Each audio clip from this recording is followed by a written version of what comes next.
Pour ce qui est du moment de l'inoculation, Maret en a parlé de la co-inoculation, de l'inoculation séquentielle.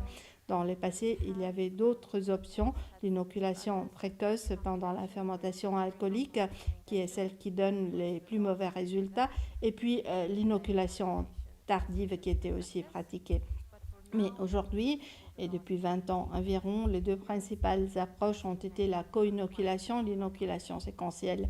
Ces deux approches, comme la fermentation spontanée ou l'inoculation, ont des avantages et des inconvénients. Bien sûr, les points d'interrogation, qu'est-ce que vous souhaitez atteindre comme style de vin.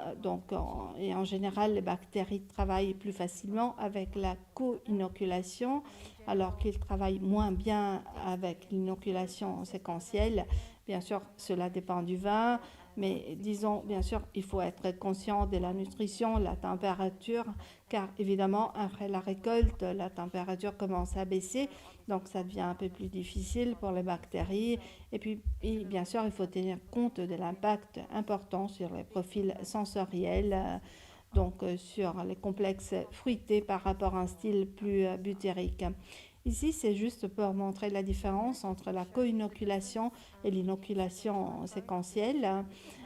En ce qui concerne les anthocyanes, en général, la co-inoculation tend à donner des concentrations d'anthocyanes plus élevées après la fermentation malolactique. Encore une fois, cela dépend des souches. Quand on se concentre uniquement sur la co-inoculation, mais sur différentes cultures bactériennes, on peut voir aussi qu'elles diffèrent aussi du point de vue de leur impact sur la couleur et sur les anthocyanes. Donc, il n'est pas acquis que vous ayez plus ou moins de couleurs, cela dépend aussi beaucoup de la bactérie choisie. Donc, nous avons donc deux Xenococcus eni à gauche et ensuite Duet, une gamme de bactéries mixtes, Xenococcus eni et Lactobacillus plantarum. Et vous pouvez voir l'impact que les choix d'un produit différent a sur la concentration. Maret a parlé également du diacétyl et de la raison principale pour laquelle vous avez des notes butyriques ou moins butyriques pendant la co-inoculation.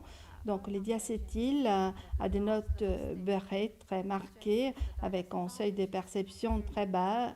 Il y a une évolution en acétoïne et 2,3 butanédiols qui sont des composés qui ont encore un certain impact sur les notes beurrées mais qui ont un seuil très élevé. Donc, ils doivent donc être présents en grande quantité pour avoir un impact. Donc, en général, la co-inoculation permet d'avoir beaucoup moins de diacétyl, donc moins de notes butyriques, et donc cela permet de faire ressortir davantage les caractères fruités. Alors qu'il est assez excitant et passionnant, je pense que nous atteignons aujourd'hui un stade où nous pensons aux bactéries de la même manière que nous pensons aux levures. Dont la levure est choisie en fonction du profil sensoriel que l'on souhaite obtenir à la fin du processus.